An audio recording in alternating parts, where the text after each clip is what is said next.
She's about $120, I think, isn't she? Right. She's about 120. And I Oh, don't, is it? Yeah. I don't have any other females. I had a girl come in and I thought she was going. Her dad didn't want her to do it, so she quit. But other than that, Well, the fans, I think, really enjoy it when there's a female either kickboxing or MMA fight on the card. Yeah, we have a couple of really good female jiu-jitsu players that just do jiu-jitsu, Brazilian jiu-jitsu. But as far as putting it all together, no. And you guys compete in a lot of grappling tournaments also? Yeah, we won 2 weeks ago. We won the Arnold's. Oh, okay, well, that's worth mentioning. Good for you. Yeah, it was a pretty good tournament for us. So within the past year, you've won the Golden Gloves team championship, and you won jiu-jitsu at the Arnold's. We won Arnold's. We've won a couple. We won Naga Chicago, I think. We do all right. No, it sounds like you do a little bit better than we do all right, you know. If somebody wants to get a hold of you, Mike, and wants to train with you, either jiu-jitsu, martial arts, or MMA, because I know I have several firemen that have told me they've either come out there or plan on going out there for the sheer workout. Yeah, I'd love that. I mean, I'm looking for more people. I'm still roofing in the morning, and on the weekends I'm still taking people's IDs. So the more people I can get to come out, the better it would be. And I wish people would get over. I think some people have a little anxiety about coming out, and they're nervous because they think that they're going to have to fight and they're going to get punched in the face. And there's a lot. I have about 30 students, 35 maybe, and most of them just want to do jiu-jitsu and they just want to get a workout in. It's a real relaxed atmosphere and everybody has a good time. And if you want more information, you can call me 314-443-7371. Throw that out there one more time, because 314-443-7371, or you can go to the webpage. It's stcharlesmma.com. And also, before I forget, we got our first sponsor, subcultureusa.com. They make shirts, they make gis, they make women's MMA stuff. Cool. They have really nice, some really nice designs. So, looking forward to working with them. Subcultureusa.com. Okay, Well, to further Mike's point, you don't have to be a fighter to train like one. There's a lot of benefits to training with the fighters. I don't fight, and I'm never going to, but I really enjoy training with the fighters. It's a lot of fun. It's a high intensity, and it's really interesting. No, I agree. I mean, I train with fighters. I train fighters, but I don't intend to myself do a sanctioned MMA fight. But you realize when you get into when I'm training with Samir here, and it's very real, and it's not like it's not like the old traditional martial arts, which I have a lot of respect for. You see what works and what doesn't work, and that's a lot of fun. Whether you're going to get into the ring or not going to get in, cage or ring or not, it is a lot of fun to kind of see what really works and what doesn't work, because it's just amazing. You see these, very flamboyant movements and stuff like that doesn't work. It's the simple stuff that works. Right. You got to keep it simple. I mean, all these crazy moves.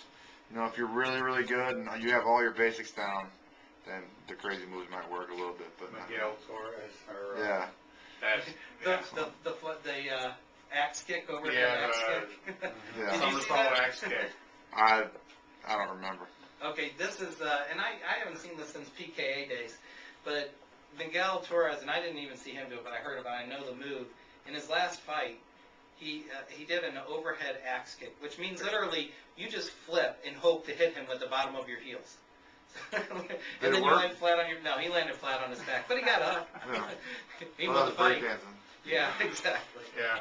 But I've seen that in old PKA days, and then, if it does hit you, good night, Sal.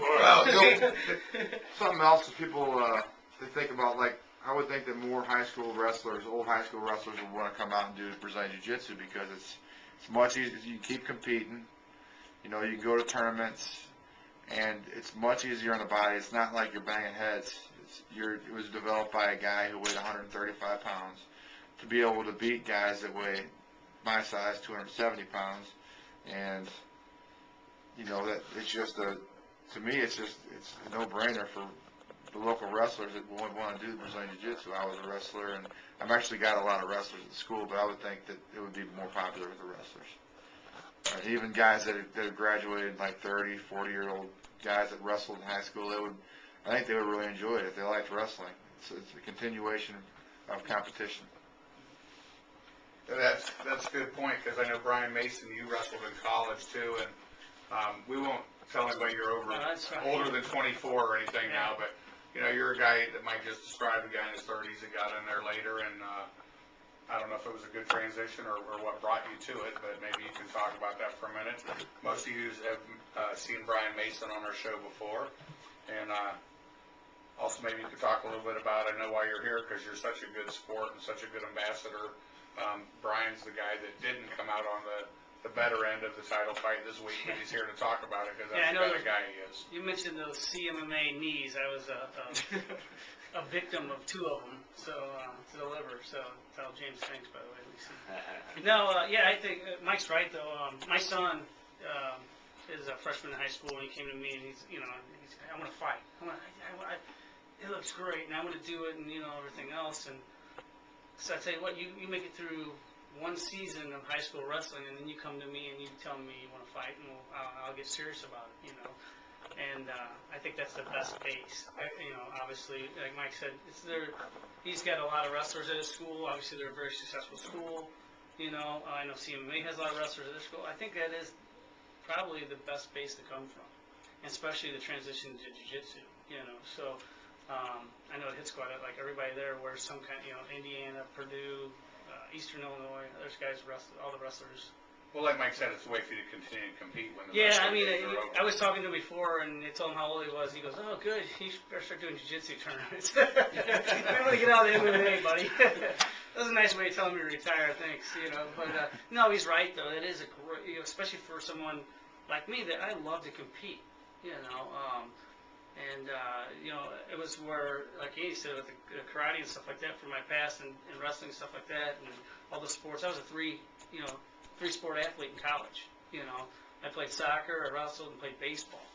So my weight went from, incredible different amounts because I had to lose weight for wrestling and try to put weight back on because I was a pitcher in baseball. So my fastball was really slow at the beginning of the year because I had cut so much weight for wrestling. So, but for a competitor, jiu-jitsu is what a great thing to keep doing. And that's where I'll end up. You'll see me at the old man jiu-jitsu tournaments, you guys.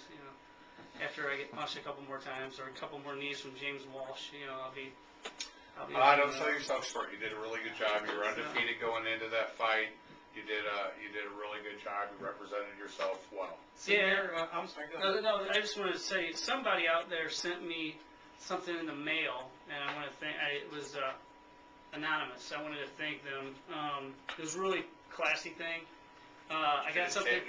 But no, it didn't tick, and it wasn't a box. It was just it was a picture, and it said, I'm sorry I didn't bring it. I'm sorry if I misquoted or whatever, but they said something about thanks for being first class. It was a first class fight, and it was a picture of me holding, me and James Walsh with our hands both up. I think I was holding his hand up after he won the belt or whatever. So I just wanted to thank whoever sent that for reminding me I lost.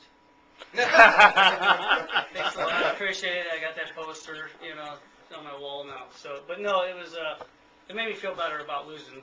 If you can feel better about losing. So, Brian, you're a good ambassador for this sport. You always have been. I'm sorry, Andy. Well, I was just going to say, that was a title belt match, and there weren't two guys who deserved more to be in that match. Two undefeated guys and.